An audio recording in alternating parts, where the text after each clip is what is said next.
আজ আমি ধোকার ডালনা রেসিপি করছি, তো সেটাই তোমাদের সঙ্গে শেয়ার করছি। ধোকার ডালনাটা প্রথমে আমি দোকান থেকে গুঁড়ো ধোকাটা কিনে নিয়েছি। তো কড়াইতে তেল দিয়ে তার মধ্যে ধোকার গুঁড়োটা দিয়ে তার মধ্যে একটু নুন দিয়ে নাড়িয়ে চাড়িয়ে একটু জল ঢেলে দিয়ে সেটাকে ভালো মতন একটা ডো বানিয়ে নিয়েছি। এবার এই ডোটাকে একটা প্লেটের মধ্যে নামিয়ে নেবো। প্লেটের মধ্যে তেল মাখিয়ে নেবো, তার মধ্যে নামিয়ে নেবো।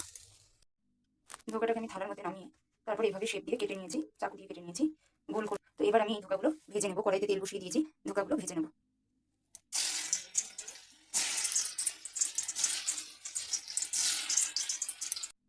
কড়াইতে এইভাবে দেখো লাল লাল করে ভেজে নিয়েছি। তো এইভাবে সবগুলো লাল লাল করে ভেজে নেবো। এটা ভাজতে বেশি সময় লাগে না, 2 থেকে 3 মিনিট মতো একটু ভাজতে সময় লাগে মিডিয়াম আঁচে দিয়ে।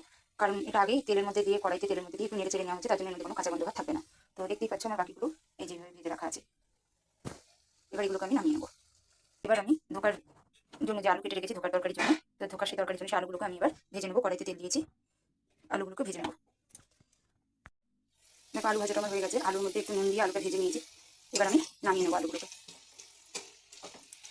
আলু ভাজার যে তেলটা আছে সেই তেলটার মধ্যেই আমি তরকারিটা রান্না করবো। তো তার মধ্যে আমি দিয়ে দেবো, ফোড়নে দিয়ে দেবো এই যে গোটা এলাচ আর দারচিনি, 2টো তেজপাতা, 2টো শুকনো লঙ্কা। এটা আমি ফোড়নে ব্যবহার করবো। তো আমি তেলের মধ্যে প্রথমে এটাকে ঢেলে দেবো। এটা একটু সময় নিয়ে নেবো, এটা একটা সুন্দর একটা গন্ধ বেরোবে। 2টো পেঁয়াজ আমি গ্রাইন্ডিং করে রেখেছিলাম, সেটা দিয়ে দেবো এর মধ্যে। পেঁয়াজটা দিয়ে একটু সময় নিয়ে নেবো যাতে কাঁচা ভাবটা চলে যায়। পেঁয়াজটা একটু ভাজা ভাজা হয়ে গেছে, বেশি সময় লাগে না, 2-1 মিনিট মতন একটু নাড়িয়ে নিলেই পেঁয়াজের কাঁচা গন্ধটা চলে যায়। এবার আমি এর মধ্যে আদা রসুন পেস্ট দিয়ে দেবো 2 চামচ। এবার এই আদা রসুনের পেস্টটা দিয়ে একটু কিছু সময় নেড়ে নেবো যাতে করে আদা রসুনের কাঁচা গন্ধটা চলে যায়। আদা রসুনের কাঁচা গন্ধটা চলে গেছে।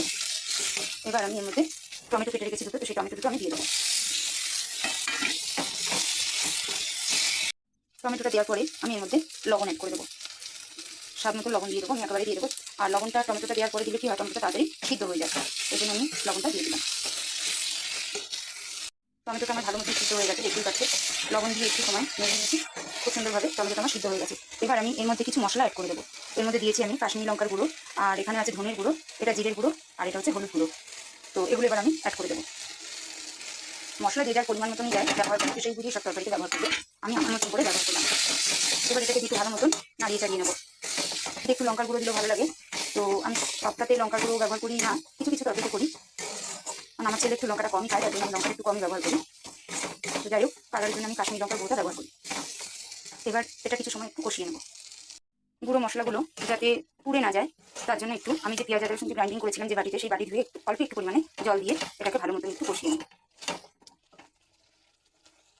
মশলাটা আমার কষানো হয়ে গেছে। মশলা কষানো হয়ে গেলে বুঝবে এই যে পাশ থেকে যে তেল ছেড়ে দিচ্ছে দেখতে পাচ্ছ, মশলাটা কথা মানে কষানো হয়ে গেছে। তো এবার আমি এর মধ্যে যে আলুটা ভেজে রেখেছিলাম আলুটা আমি দিয়ে দেবো। আলুটা দিয়ে মশলার সঙ্গে আমি ভালো মতন কষিয়ে নেব। আরেকদিকে দেখো আমি গরম জল বসিয়েছি। তরকারিতে সবসময় গরম জল ব্যবহার করলে সেই তরকারি টেস্ট আরও খেতে বেশি ভালো হয়। তো আমি বেশিরভাগ তরকারিতেই আমি কিন্তু গরম জল ব্যবহার করি, ঠান্ডা জলটা দিই না।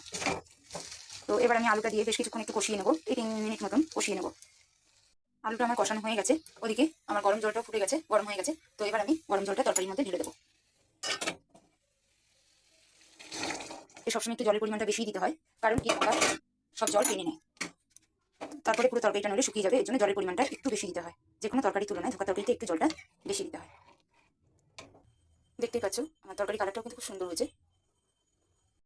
ঝোলটা আমার অনেকটাই ফুটে দেখো কমে গেছে ঝোলটা। এবার আমি এই যে ধোকা ভেজে রেখেছিলাম ধোকাগুলো এবার দিয়ে দেবো। ধোকাগুলো বেশি আগে দেবে না, বেশি আগে দিলে ধোকাগুলো সব ভেঙে যাওয়ার বেশি চান্স থাকে।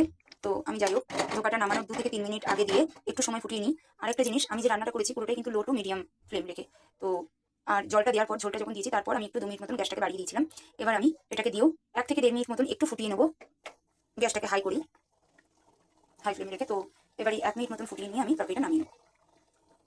1 থেকে 1.5 মিনিট মতন আমি একটু ফুটিয়ে নিয়েছি। এবার আমি লাস্ট একটু গরম মশলার গুঁড়ো দিয়ে ব্যবহার করবো, অল্প, বেশি পরিমাণ নয়, অল্প পরিমাণ, কারণ আমি এতে গোটা গরম মশলাও দিয়েছি। সেন্টটা তাতে করে একটু বেশি ভালো আসবে, তার জন্য দিলাম। আর একটা কথা, তোমরা যারা তরকারিতে মিষ্টি খাও, মিষ্টি খেতে পছন্দ করো, তারা চাইলে একটু মিষ্টি ব্যবহার করতে পারো। কিন্তু আমি তরকারিতে মিষ্টি ব্যবহার করি না, তার জন্য আমি সব তরকারিতে মিষ্টি দিলাম না। আমার তরকারিটা কিন্তু কমপ্লিট, দেখতেই পাচ্ছ তোমরা, কালারটাও কিন্তু খুব সুন্দর এসেছে, এটা খেতেও খুব সুন্দর হয়। তো তোমরা বাড়িতে অবশ্যই একবার ট্রাই করো।